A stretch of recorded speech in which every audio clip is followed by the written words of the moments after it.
talking about we have had, we've got the Fed lead program to this point, and we had done some training in the past, and it's like, hey, this is kind of how we suggest the process to be. I don't know. Did you guys had seen that before, or you hadn't seen it the last time we were here? What was the case? Was it that you guys hadn't seen it? The 3-step process? Yeah. Yes, So I'd seen it. You had seen it, Mhm. and you were like, okay, this is what I'm doing. This is where I'm struggling at.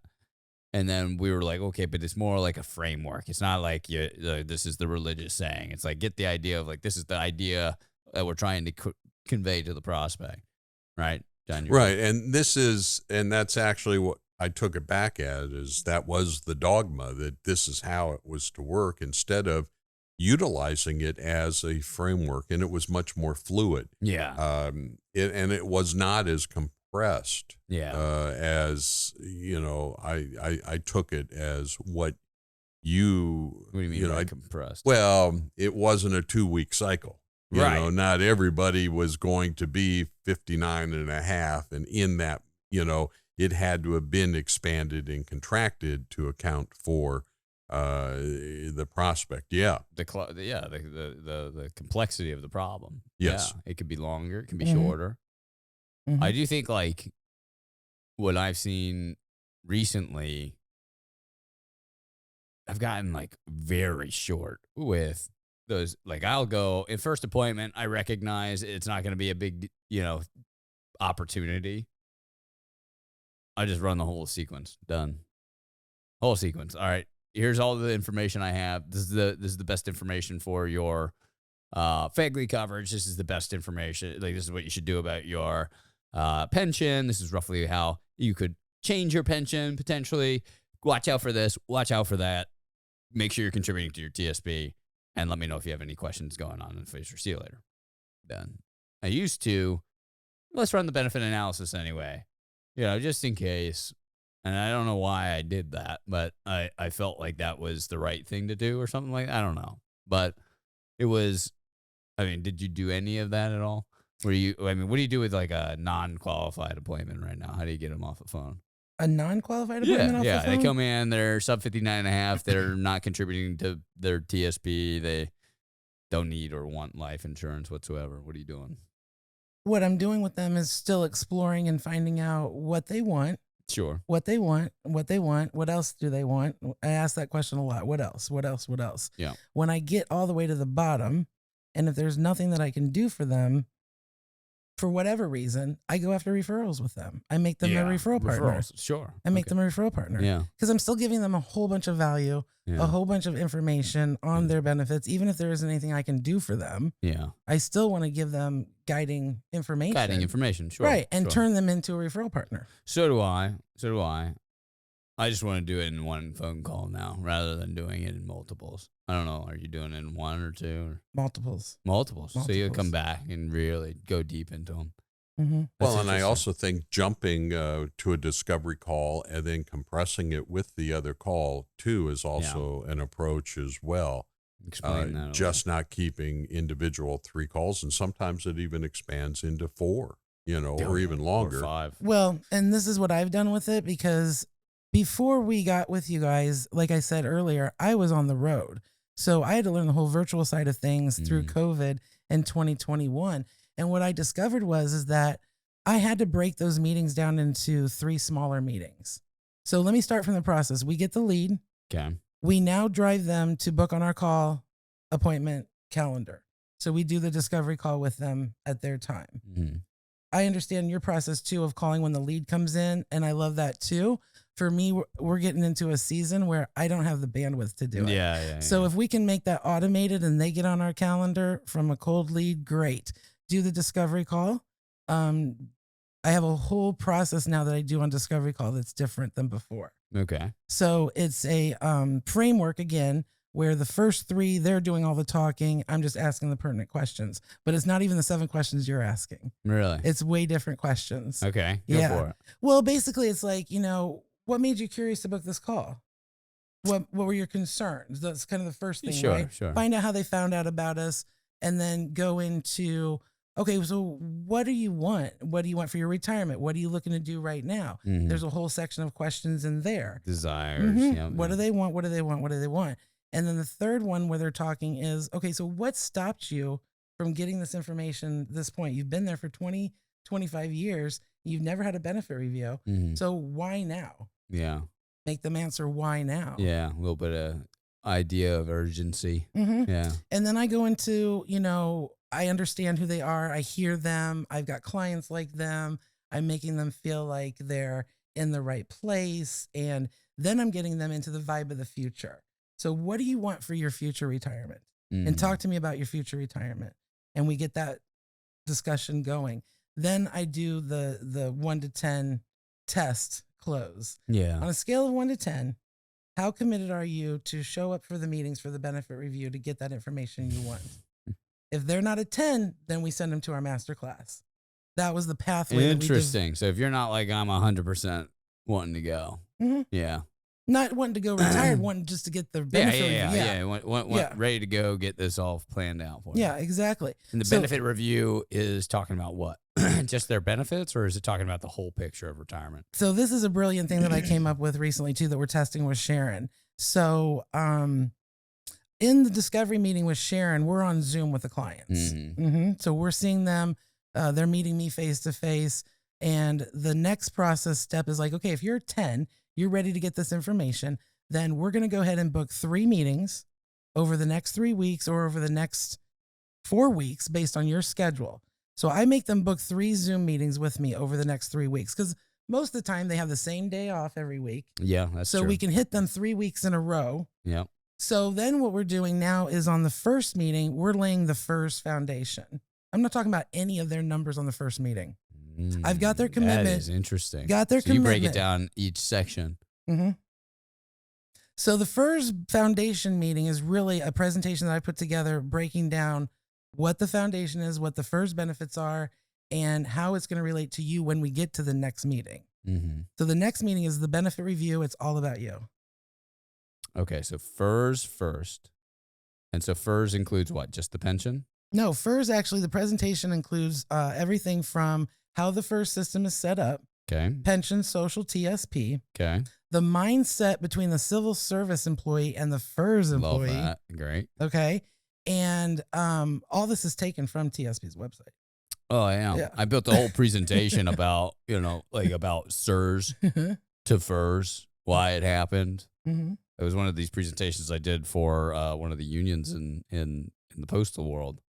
And I got it from, the whole idea was inspired from probably that same page. Yeah. Yeah, because a lot of them don't know. And they Yeah. work with SIRS people. And Yeah. they hear certain terminologies and acronyms and whatnot, right? So we go through a whole little social security thing, go through a TSP thing, and then I lead them down the path of taxes, the history of taxes, why we're in the economic state we're in today, where taxes are going to go in the future. So I do this whole overview of all that basis information. So we're all on the same page of what we need to then talk about that's specific to them. Okay. So that's the foundation meeting. All right. So that we say foundations, that's what's out there for you as a federal employee right now. And then how do you prep for that next appointment? What are you telling them? It's like the next meeting's going to be this. This is why it's important. Yeah. Well, they already know what the 3 meetings are set up. You've we already did it in prepped in the call. discovery call. Okay. Yeah. So the second meeting, like I said, is actually the benefit review meeting. So 'Cause we're by talking now we've about gotten all their specific benefits. Yeah. Now we've gotten all their documents. You got documents after that first appointment or after the discovery? They come in between discovery and that first meeting, or Okay. with the stuff going on with Light Blue and Social Security and the verifications. It's taking them a couple weeks to kind of get some of this stuff, Okay. especially if they have to get their password reset with the post office. That's taking like 4 to 5 weeks to get it. So while we're waiting on the documents, People wonder why they need us, right? yeah, exactly. Can't get a password reset in 4 weeks. I don't know what to do.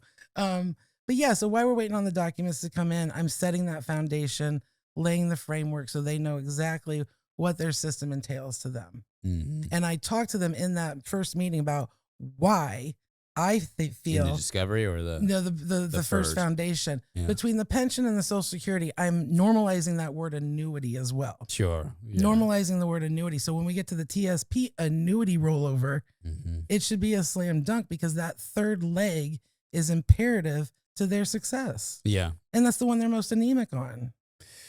Yeah. Anemic. Good. Nice. Yeah, I think that they are.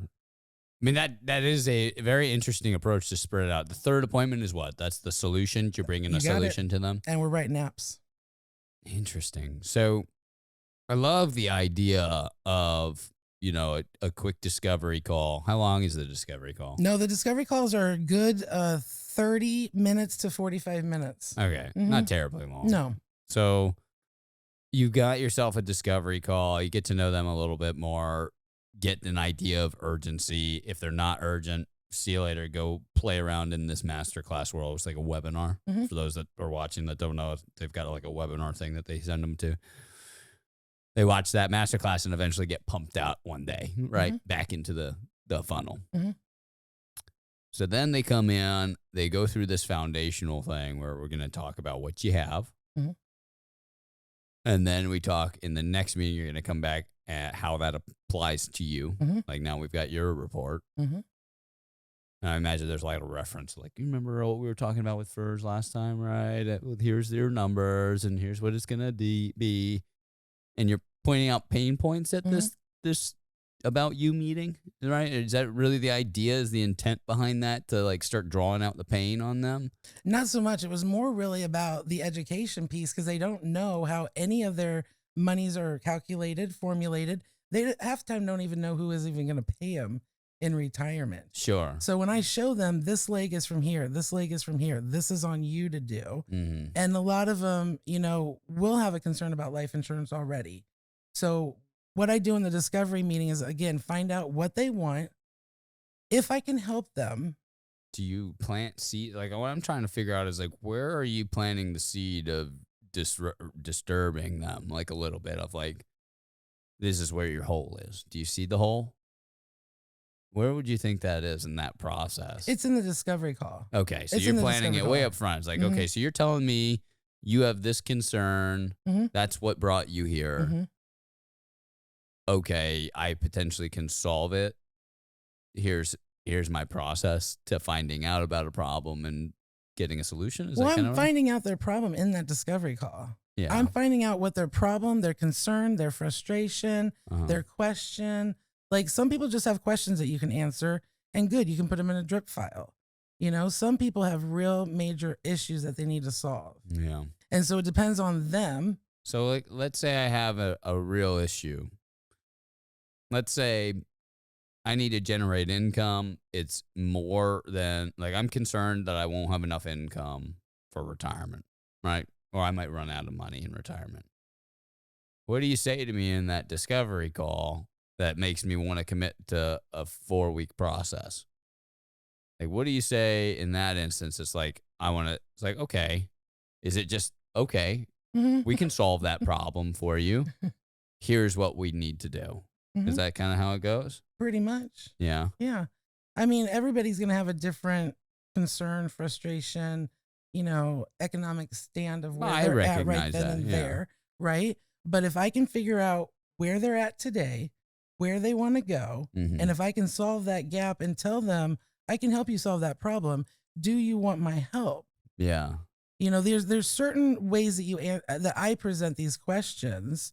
A lot of NLP too, a little bit in there, but it's like, if I want to work with them, I'm lucky now to be at a point where, and I've taken clients on in the past that weren't ideal. Sure. And we've all done it because we've needed to pay our bills. But when you get to a point where you're like, there's only a certain type of people now that I want to work with. That's my ideal client. That's my sweet spot.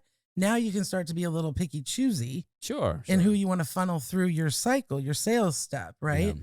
But for the most part, I love doing the education on the benefits. So if they're willing to go through and do the 3 meetings with me, they're interested enough to show up with their time. No, I agree with that. And I also tell them too, I said, look, Sharon and I value these meetings at about $1,000 a piece because there's a lot of stuff that we do on the back end to get prepared for them. But the value is there.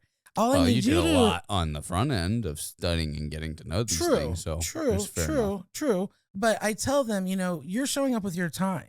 Mhm. You're not paying anything to get this, and you're going to hear more than you've ever heard before Yeah. in a fun, easy way Yeah. that's going to make you understand your benefits and retirement a little bit better. So eventually, though, you are going to get to that point where it's like, I'm sitting down with your numbers and we're looking at it, and I'm going to reference that concern they had. You know how you had that income concern? Here's what I'm seeing that potentially we need to solve it, right? You've got all this money in TSP right here. You're going to get about a third of your money's income need or whatever in your TSP check or your Social Security check. You'll get to, let's say, 20 years of service, somewhere around 20% of that working income from your pension. We're at 50% now, or just over 50%. The TSP is potentially going to solve it. There's a number of ways we can solve that kind of thing. Is it that kind of conversation Absolutely. right then? So, okay. So that's where you're really kind of honing in on, like, here's the pain. You see that, like, yes, you're right. You do have an income concern here, but it is going to be able to be solved. There's a particular set of tools that are particularly great for that. You're going to need more guaranteed income, of course, because we don't want to ever put ourselves in a place where we're potentially going back in quality of life, right? Like, you don't want to lose it. I love that. Yep. And then you hit yourself into solutions appointment. Are you prepping them for, like, hey, we're going to come back with a solution. We're going to start doing stuff now? Mm-hmm.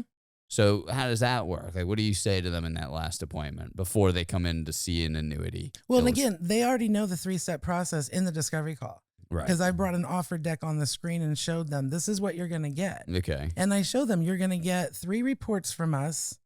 We've got our benefit review, we've got our FEGLI report, and our TSP report. Okay. Out of the benefit master that we have on our In software the last side. meeting, we're going to give you all those, or when over the course of these 3 meetings? They come at the benefit review meeting. So that's 2. That's the second appointment? Okay. Yep. So they'll get their 3 reports then. And again, the reason I had to develop it this way is because they only have so much bandwidth too, and they're hearing this stuff agree. for the first time. Yes. So you can't overwhelm them. And if you get them in micro mini commitments, hook, line, sinker. It's literally like dominoes. Yeah, I agree. I agree with that. And get them committed, because I said, look, we're moving into the last 90 days of the year. I'm going to go into retirement season. I need to get on the calendar. We can always reschedule, but it's that commitment of getting that time on the calendar and booking them right then and there. So what do you tell them in the discovery meeting that they're going to do on the 3rd appointment? Well, again, it's on the slide. So we've got our first foundation. We've got our benefit review, which is all about you. And then we got our TBC solutions meeting, which we come back and give you the strategies and the solutions. And at that point, we'll be moving into applications. If it works for you, if you like this solution, give them the control. Absolutely. Yeah. Yeah. And nothing costs you anything unless you decide to become a client or something like that. Yeah. A little bit of time to go through a pyramid exam. Very smart. It's very smart because, again, to getting what's in that way out of the way, expectation. I heard an advisor a long time ago, one of these incentive trips that we went on with, I don't know if it was American Equity or F&G or some sort of training, though. It wasn't like a let's go have fun in Hawaii thing. It was like a let's go learn about new tactics or new ways to approach clients. And this lady said that her system is a bus ride. And you can get off at any of these stops, but these are the stops we're going to make. And she'd always say that to her clients. It's very similar to what you're talking about. And, I don't necessarily do that, but it is, the same pieces broken down in transparency. I'm definitely going to start trying to adapt some of that and see how it goes. I think that's a wise thing for anybody that watches this, that exploring this, like, hey, look, it's the same journey all the way through. Yes, we're going to discover a little bit about them. We're not going to assume that we can automatically help them, right? We're going to, and I love that you're willing to just be like, look, you don't need my help yet. Come back when you do. Eventually you're going to.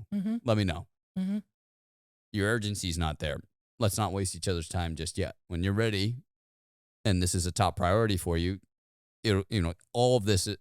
I've got enough people that this is a top priority for. Think about all the people in the federal world right now that don't have an Office of Personnel Management rep that they know on first name basis that they can talk to about these things, that knows what they need to know about these benefits. Those people need me. Mm. And they might have more urgency than you do. I love that you're recognizing that and pushing them away. Yeah, because I'm not going to work with somebody who's not a 10. Yeah, you're not a 10. And I love that. It's shocking at first to hear, but then as I kind of thought about it, I was like, yeah, I don't want somebody that says they're an 8. No. Like, what do you mean you're So an if 8? I can't, What does that mean? If I can't move them up the scale to a 10, like if they're stuck on an 8, Yeah. then this is what I do with them. I say, okay, great. Go watch this masterclass. In about an hour, you'll learn more about your benefits than you ever did.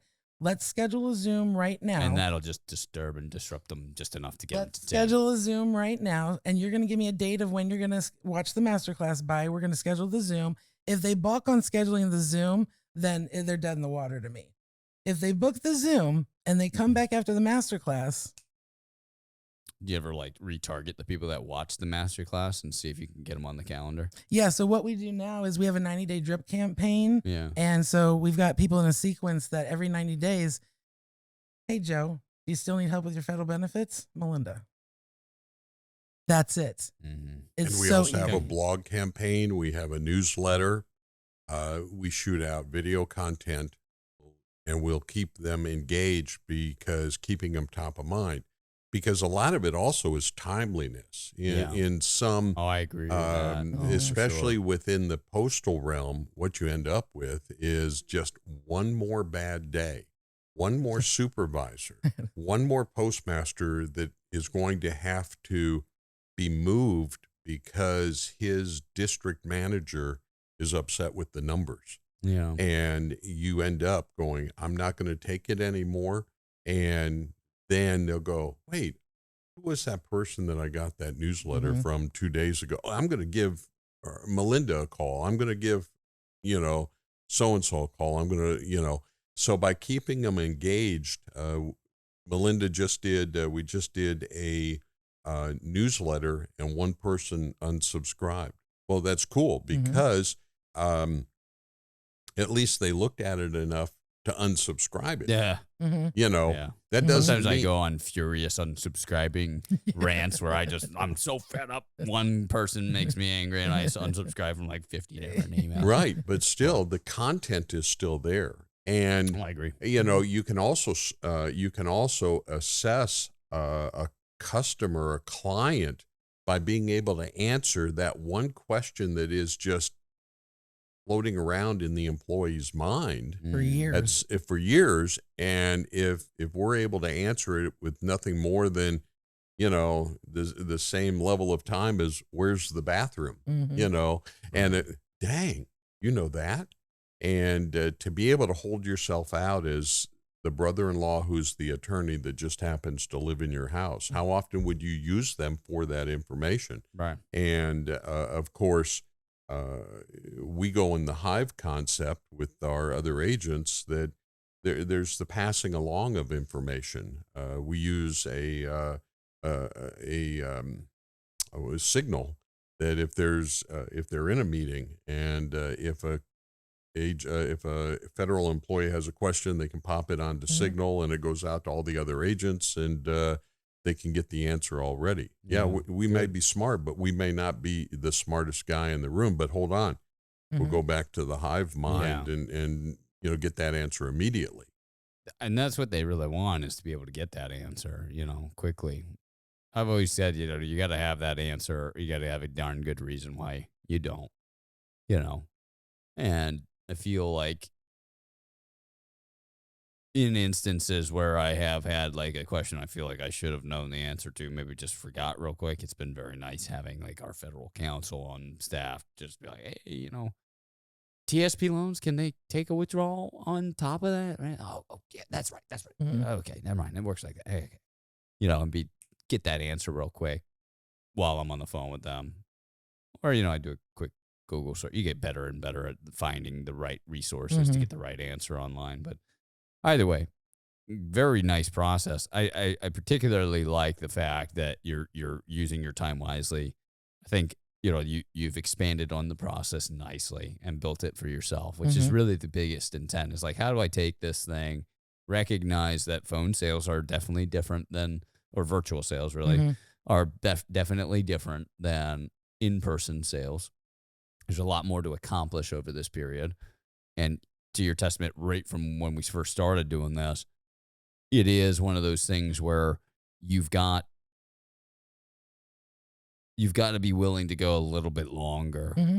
if the prospect deserves that extra time. Mm-hmm. Because if you're trying to rush it and be relentless about your process, you're gonna find yourself, at least online, putting yourself, especially short, maybe not to the longer nature of it. I feel like you're almost dragging some of the layup opportunities a little longer than maybe they need to, but it's not going to hurt you. You're not going to lose the layup sale because, somebody that's ready to go and needs an annuity now. Like I've certainly had people that come to me and are like, look, I've researched these fixed index annuities. I really want to know more about them. And I'll almost take it as like, let's slow down just for a second. Mm-hmm.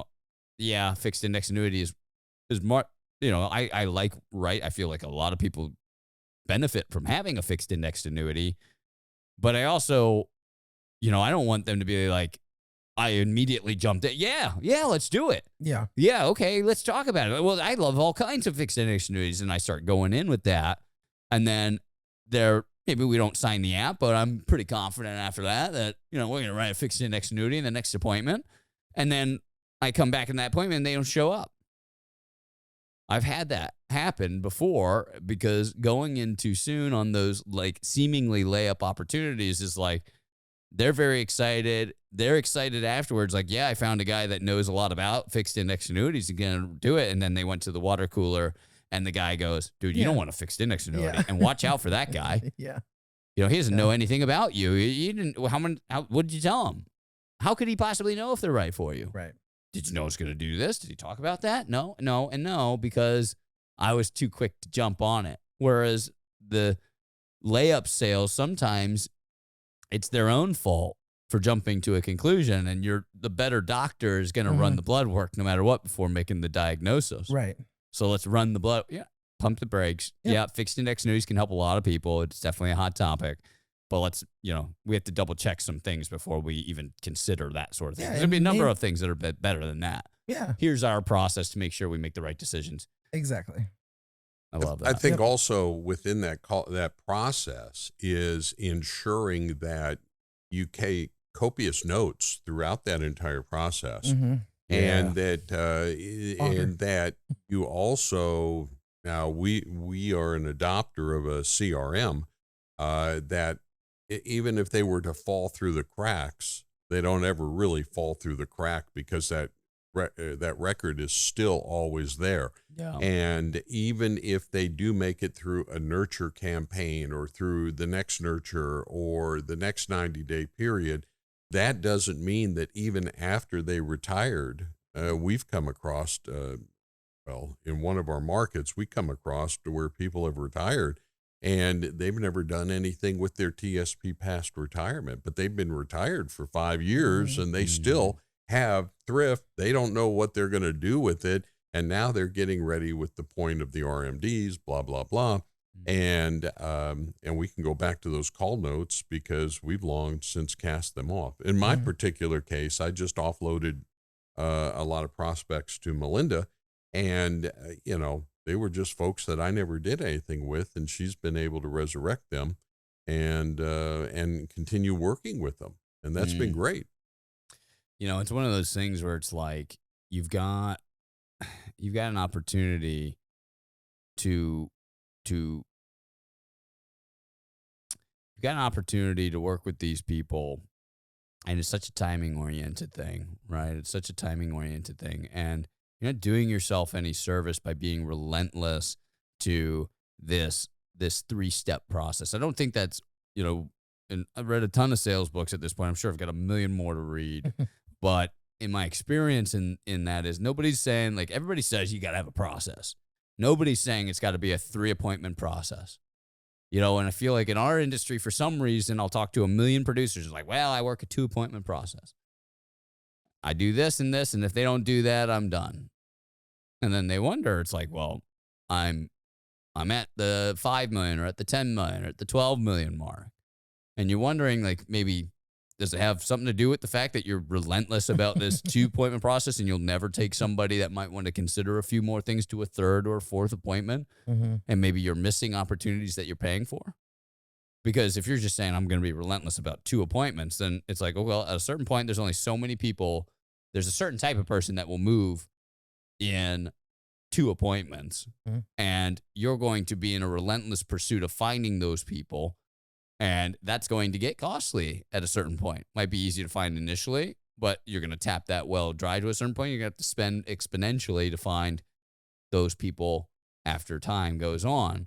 Where I feel like they could stop the insanity of spending incredible amounts on marketing by just adapting their sales process, not to be so dead set on specifics like that, but to be more dead set on like what you're saying, whereas it's like, there's a discovery phase, and this is how I treat people in discovery. This is how I treat people in that went through maybe the first 3 appointments and didn't act on that solution. This is how I treat people that did act on it and became clients, right? And there's a relentlessness about that. If they went to discovery and didn't have full commitment to going through the appointment process, I tag them like this. They get nurtured like that. Yep. Then if they went through this appointment process and didn't buy, I have to assume it's something to do with timing or they didn't agree with the insights. And so I need them to get maybe a different subset of opportunity because obviously they have intent because they went past discovery, but now they've gone through my pitch, didn't resonate with them in some way.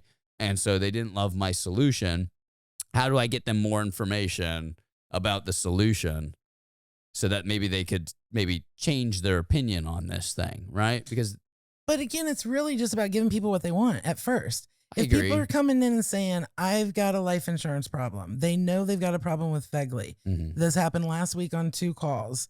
She just got divorced, and so she needs life insurance and blah, blah, blah. So that's already on her forefront of her mind. So when we get to the benefit review, that's my first focus with her. We'll get to the other stuff down the line as she becomes a client. Sure. Right? Okay. So the benefit review, after I've done discovery, I already know what their problem is and what they're focused on. Let's say that they come in and say income. This is maybe more my point. Okay. They come in, they say they want income or they're worried about an income problem down the road. Okay. And they get to a point where they've gone through that process. We give them the foundation of the FERS and then give them their benefit review and come back with the solution. Well, the big age-old question, annuity versus market-based assets is, there's less guarantees there, but there's less liquidity here, right? And so let's say they disagree with the liquidity issue thing, Okay. right? Let's say at the time they disagree with it. After my presentation, we're just not going to come to terms. Okay. I just hate annuities. I had a grandma that, had a terrible annuity. I'm not doing that. I want to stay in the market. I wouldn't even get to that point with that client. Okay. I would have found that out in discovery.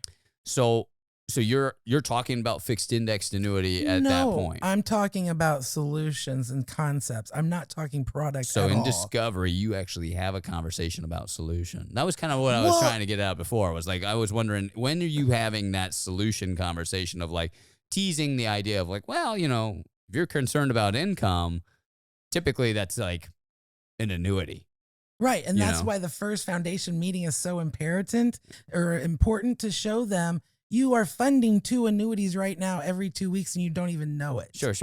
Right. And so they're okay with that. So I'm normalizing the word annuity, showing them why they have to turn that TSP into an annuity. I'm killing those objections in the first foundation meeting. Yeah, but I just disagree that I don't need to lock my money. I'll just take a 4% withdrawal. Okay, so how's that going to work for you? We'll run the numbers and see how that works out. And then you come back with the numbers and you're like, well, look, it just doesn't work. It doesn't work. And then they're like, okay, well, we kind of agree to disagree. What do you do with that prospect? I haven't had that happen yet, so I'll let you know. Okay. All right. But there's got to be somebody that's falling off in those 3 appointments, no?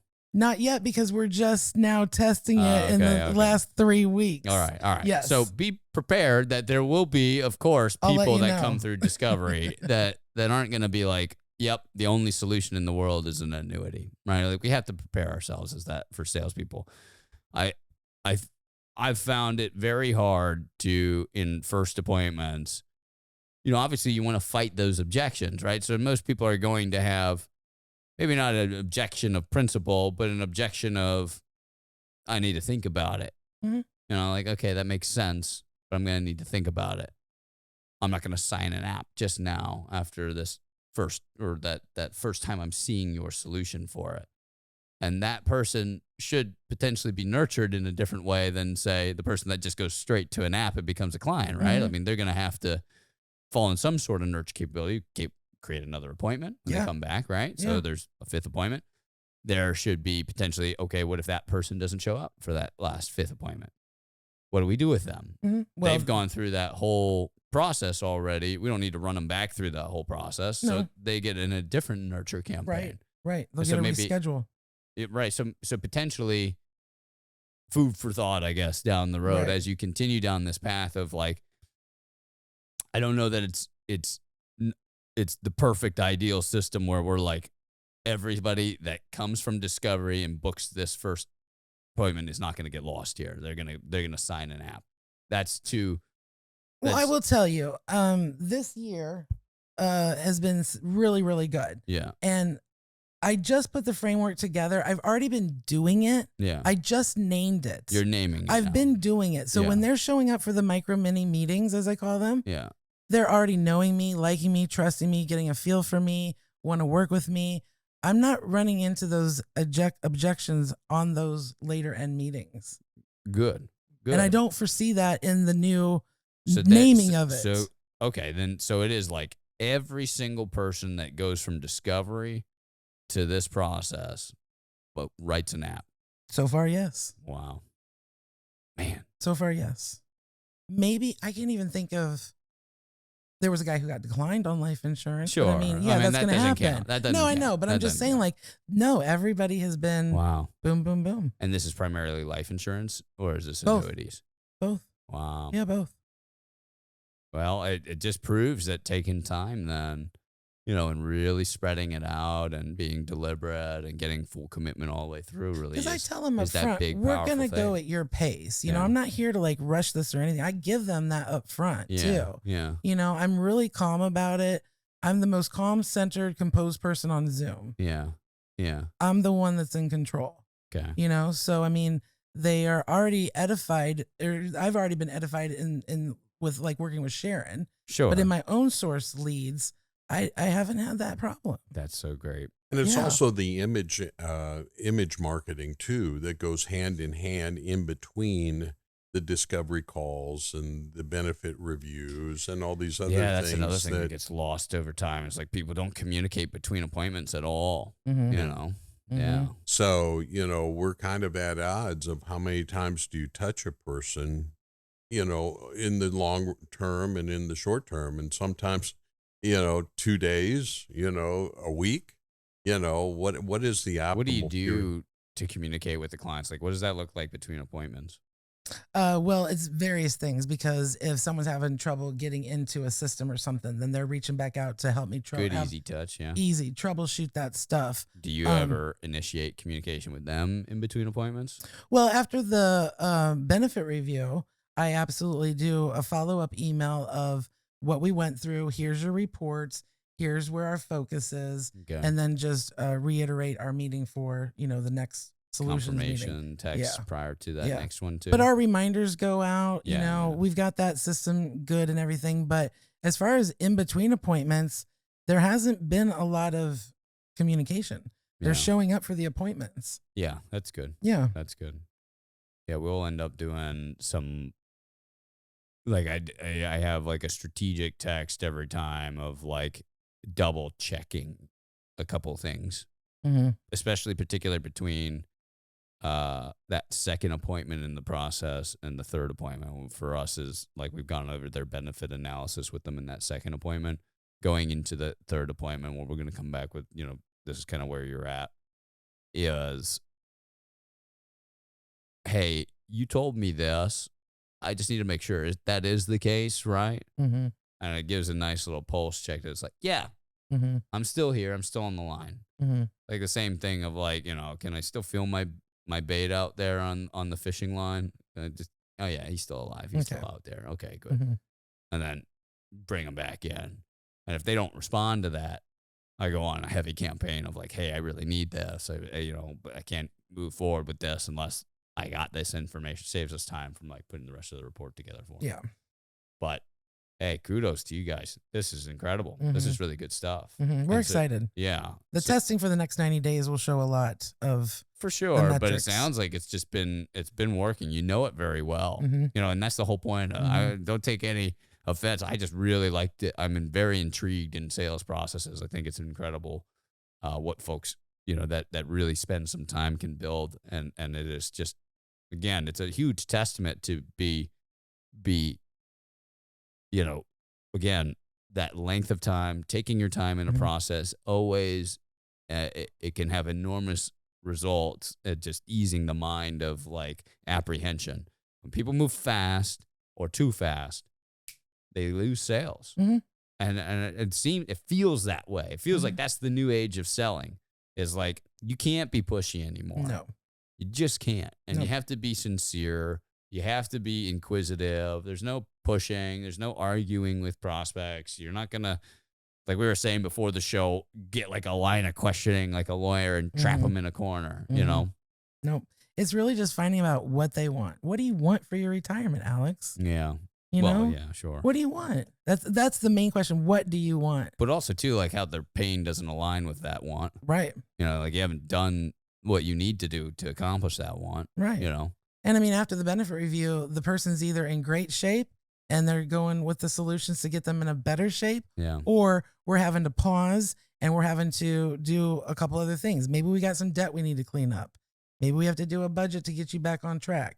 Maybe we need to do a couple other things. Sure. So these are the other value things that I love to do. People towards things they don't want or don't No, because need. again, if they don't have the money to fund an IUL, I'll help them get out of debt so we can find the money to fund the IUL. Right. You know? And then that builds up the credibility that you've worked with me over this period of time, and there's been no value add to you for doing it.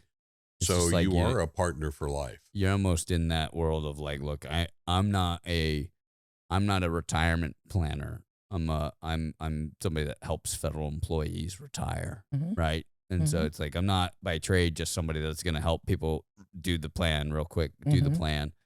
It's like, I'm going to help you, a federal employee. I've said that for a little bit. Like, if you're going to be in the federal market, be in the federal market. Like, be there to help them. Don't be here to just do this one thing, roll TSP assets over. That's what gets me annoyed too with a lot of it, because or just replace FEGLI. Like, some people are there for just that. You know, and then they'll replace a FEGLI with a term. Yeah, but I mean, look, I've seen term be all they need, though. I mean, I've done that a ton. I've written a ton of term, but you know, that's just all they need at the point. You know, it's a small policy. You know, they don't need much more. Likelihood is we won't execute or need this. It's just a small term. In my experience, measure. it's a slimmer market with them just getting term. How do you mean? Because of all the living benefits that permanent does. Oh, for sure. You know what I'm saying? So why we not? use a term with living benefits. Yeah. Oh, well, okay. Yeah. So you still lose it a lot. well, you're losing that permanent feel, but you know, I think there's a case to be made for both. Sure. Would I always want that permanent policy? Sure. You know, as long as it's not outrageously expensive for them. You know, and in that same right, I do feel like there's valid reasons for them to be tucking more money away into, you know, something that potentially isn't gobbled up by that life insurance premium, right? Because the fee or taxes, right? You know, I'd like to see them also maxing out their Roth IRAs, you know, and if they're not maxing out that Roth TSP, at least at this point, or if it doesn't make sense for Roth right now, maxing out that TSP contribution, you know, I think it just comes down to a case by case basis. Sure. Right? Whether they're going to be, you obviously have plenty of people out there that need that permanent form of life insurance. That cash value could be very good and beneficial from a income distribution down the road, tax-free income scenario. But to also, let's not just throw the baby out the bathwater and rob them of the ability to also have this other kind of 401k type balance that's going to pay, you know, maybe a less variable income in retirement. I feel like there are some unknowns about the life insurance world on whether they always seem to perform or not, which is why I've used that whole life product so much. I think Yeah. that's my own fears of like, is the IUL going to perform the way I want it to? Do I trust myself enough to run this illustration in a way that we're not going to have to dump more money down the road into it? So in that same right, I'm like, okay, well maybe I should like let's diversify in where we're going to get our retirement income from. Sure. Makes sense? Yep. Anyway, thank you guys. Good stuff. Thank you. Very, very good. Kudos to you. I'll be very interested in seeing how all this plays out over the next few months, but you got a good system figured out. You've done a good job. Well, It stands the stress test. That's for sure. So, good luck to you. Thanks again. We'll let you know. We'll see everybody next episode. Thanks for joining us. Take care.